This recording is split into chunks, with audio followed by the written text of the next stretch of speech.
Hello student, આજે આપણે ભણીશું ICNM, installation commissioning and maintenance. બરાબર. લાસ્ટ ટાઈમ આપણે ભણી ગયેલા કે અર્થિંગ. બરાબર. એમાં આપણે જોઈ લો કે necessity of earthing and system earthing. બરાબર. આજે આપણે ભણીશું કે જે એડવાન્ટેજ ઓફ ન્યુટ્રલ અર્થિંગ. બરાબર. તો ક્વેશ્ચન આ રીતના પૂછાય કે give advantage of neutral earthing.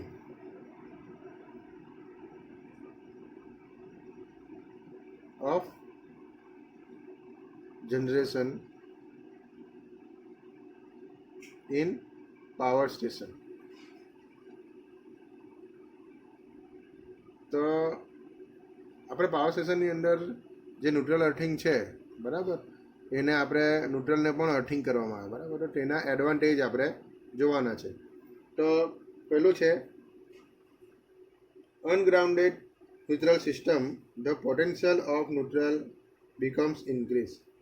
જ્યારે આપણે અર્થિંગ નહીં કરેલું હોય, બરાબર, ત્યારે તો તેનું પોટેન્શિયલ છે ન્યુટ્રલનું, એ કેવું થાય, વધે જાય છે.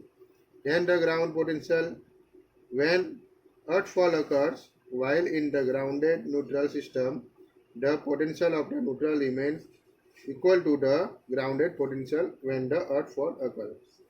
બરાબર. તો જ્યારે આપણે ન્યુટ્રલને આપણે અર્થ કરીશું, બરાબર, પહેલાં આપણે જો ન્યુટ્રલને અર્થ નહીં કરીશું ત્યારે શું થશે, એનું જે ન્યુટ્રલનું જે પોટેન્શિયલ છે એ હાઈ થશે. બરાબર. ધેન ધ ગ્રાઉન્ડ પોટેન્શિયલ, જ્યારે અર્થફોલ થશે, બરાબર, જ્યારે ન્યુટ્રલ સિસ્ટમની અંદર આપણે જ્યારે ન્યુટ્રલ અર્થિંગ કરીશું, બરાબર, ત્યારે આપણે એનું જે ન્યુટ્રલ સિસ્ટમની અંદર ત્યારે તેનું potential, the potential of the neutral remains equal to થશે. બરાબર. Equal to ground potential when earthfall occurs. જ્યારે આપણે ન્યુટ્રલને અર્થિંગ આપણે કરીશું ત્યારે તેનું જે પોટેન્શિયલ છે, બરાબર, ન્યુટ્રલનું પોટેન્શિયલ છે એ ગ્રાઉન્ડ પોટેન્શિયલ જેટલું થશે. પણ જ્યારે આપણે ન્યુટ્રલને અર્થ નહીં કરીશું ત્યારે તેનું ગ્રાઉન્ડ પોટેન્શિયલ કેવું થશે, ઇન્ક્રીઝ થશે. બરાબર. સેકન્ડ, જ્યારે પણ લાઇન ટુ ગ્રાઉન્ડ ફોલ થશે, બરાબર, જ્યારે આપણે અનગ્રાઉન્ડ કરેલું હશે, ન્યુટ્રલને જ્યારે અનગ્રાઉન્ડ કરેલું છે તેની વાર, બરાબર, અર્થફોલ occurs in ungrounded neutral system.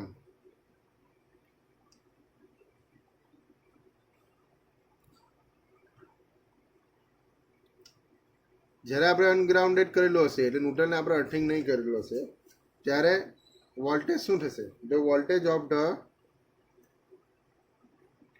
Two healthy lines.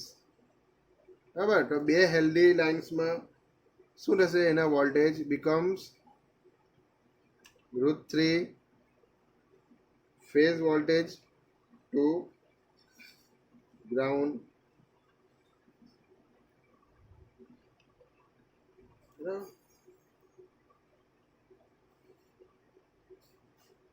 while if the જો લાઇન ટુ ગ્રાઉન્ડ ફોલ થશે, બરાબર, ઇન ગ્રાઉન્ડેડ, જ્યારે આપણે ગ્રાઉન્ડ કરીશું, જ્યારે ન્યુટ્રલને આપણે ગ્રાઉન્ડ કરીશું, પહેલાં આપણે ન્યુટ્રલને ગ્રાઉન્ડ કર્યો નથી ત્યારે એના લાઇન વોલ્ટેજ કેટલા થશે, √3 VPH ટુ ગ્રાઉન્ડ. બરાબર. To ground. જ્યારે આપણે લાઇન ટુ ગ્રાઉન્ડ ફોલ થશે જ્યારે આપણે ન્યુટ્રલને અર્થિંગ કરીશું ત્યારે તો તેની અંદર શું થશે, neutral system there is no change, બરાબર, no change in the voltage. તો વોલ્ટેજમાં કોઈ પણ પ્રકારનો ચેન્જીસ આવશે નહીં, બરાબર, of the two healthy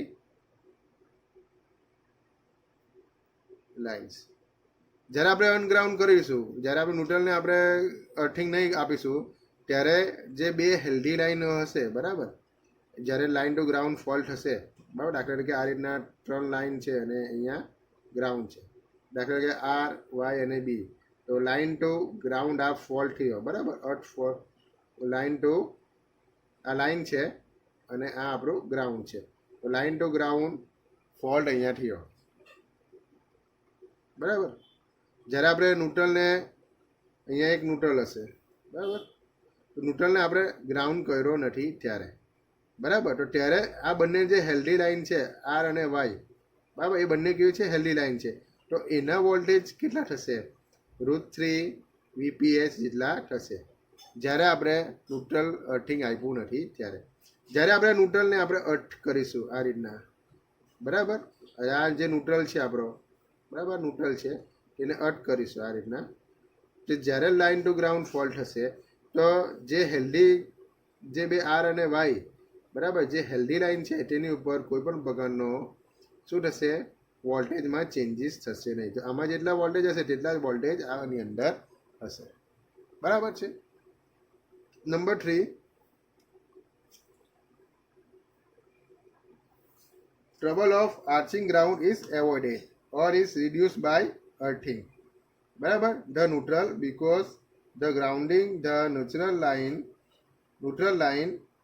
charging current of the two line is equal to the current flowing from the neutral to ground, so there is no over voltage in the system. તો આમાં શું થશે, trouble of આર્ચિંગ ગ્રાઉન્ડનું, બરાબર, તો આર્ચિંગ ગ્રાઉન્ડનું જે troubles છે એ આની અંદર આવશે નહીં, એટલે એવોઇડેડ, આર્ચિંગ ગ્રાઉન્ડ થશે નહીં, અથવા તો એ રિડ્યુસ થશે, બરાબર. શું રિડ્યુસ થશે, જે આર્ચિંગ ગ્રાઉન્ડ છે એ રિડ્યુસ થશે અથવા તો એવોઇડ થશે, બરાબર, બાય અર્થિંગ. કોને અર્થિંગ કરવાથી, ન્યુટ્રલને અર્થિંગ કરવાથી, બરાબર. તો neutral, because by grounding the neutral the charging current of the two line is equal to the current flowing from the neutral to ground. તો જે ચાર્જિંગ કરંટ છે, તો charging current of to line, બે લાઇનનો જે charging current છે, આ લાઇનનો, બરાબર, is equal to the current flowing from the neutral to ground, બરાબર, ન્યુટ્રલ ટુ ગ્રાઉન્ડમાં જે અહીંયા જે ચાર્જિંગ કરંટ છે, ચાર્જિંગ કરંટ, બરાબર, એ બંને લાઇનનો જે ચાર્જિંગ કરંટ છે એ બંને, અને આની અંદરથી જે કરંટ પસાર થશે તે બંને કેવો થશે, ઇક્વલ થશે, બરાબર, ટુ ગ્રાઉન્ડ. તો સિસ્ટમની અંદર કોઈ પણ પ્રકારનો ઓવર વોલ્ટેજ થશે નહીં, બરાબર છે. એટલે કે જે આપણે આર્ચિંગ ગ્રાઉન્ડ એની અંદર એવોઇડ થશે અથવા તો રિડ્યુસ થશે અર્થિંગ કરવાથી ન્યુટ્રલને, અને જે ચાર્જિંગ કરંટ છે બે લાઇનનો, જે આની અંદરથી જે ચાર્જિંગ કરંટ છે ને આની અંદર ચાર્જિંગ કરંટ છે તે ઇક્વલ ટુ ધ કરંટ, જે આની અંદર જે કરંટ ફ્લો થશે, બરાબર, તેના ઇક્વલ ટુ થશે, પરિણામે ઓવર વોલ્ટેજ અહીંયા થશે નહીં. 4th,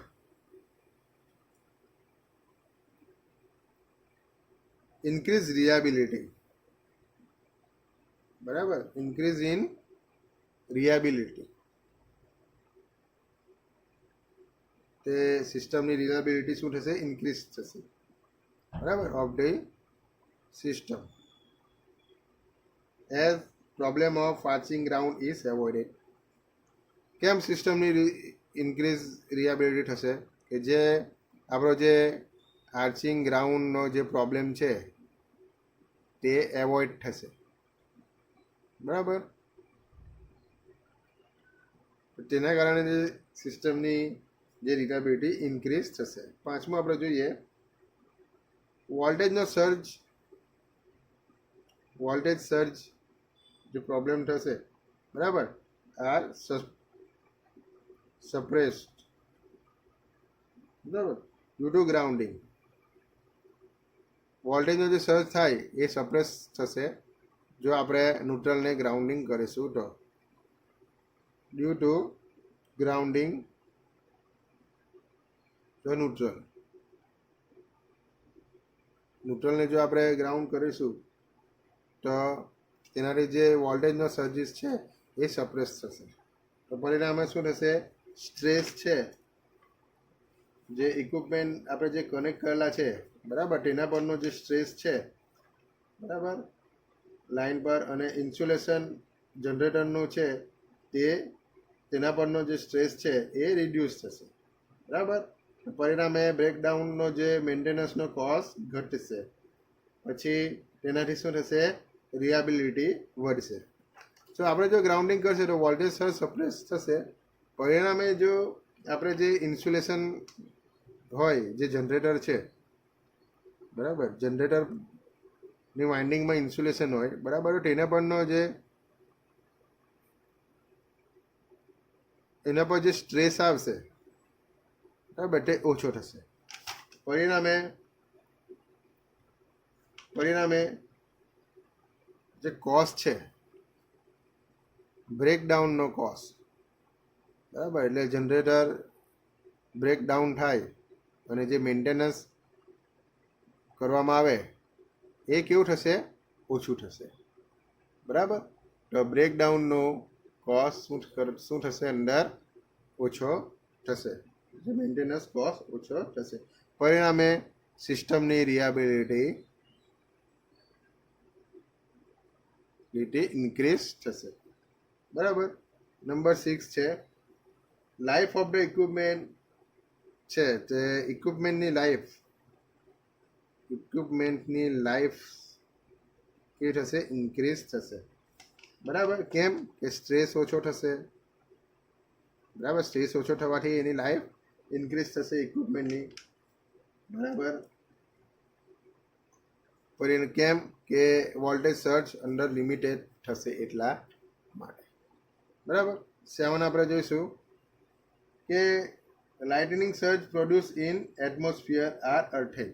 જે લાઇટનિંગ સર્જ, બરાબર, વીજળી પડશે, બરાબર, સર્જિસ, લાઇટનિંગ સર્જિસ જે પ્રોડ્યુસ થશે એટમોસ્ફિયરમાં જ અર્થ થઈ જશે, બરાબર,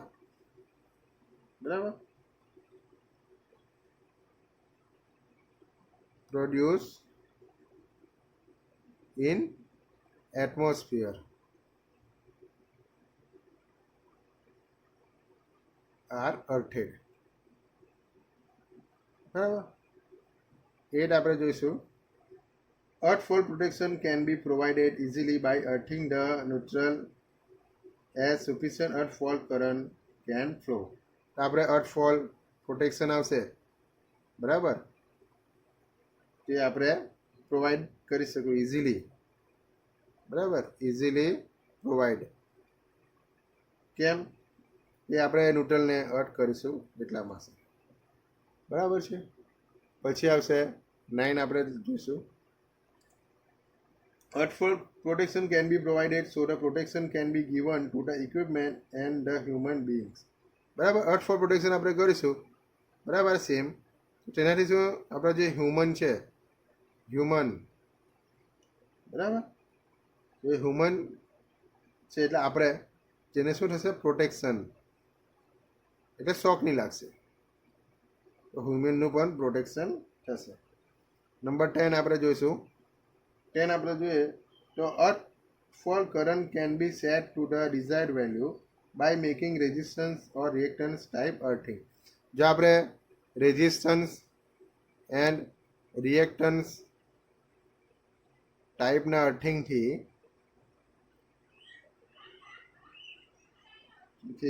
આપણે અર્થ ફોલ કરંટ સેટ કરી શકીએ. બરાબર, અર્થ ફોલ કરંટ આપણને જેટલું જોઈતું હોય એ આપણે સેટ કરી શકીએ. અને લાસ્ટ 11 કે ઇન્ડ્યુસ સ્ટેટિક ચાર્જીસ આર અર્થેડ. તો સ્ટેટિક ચાર્જ થશે તે શું થશે?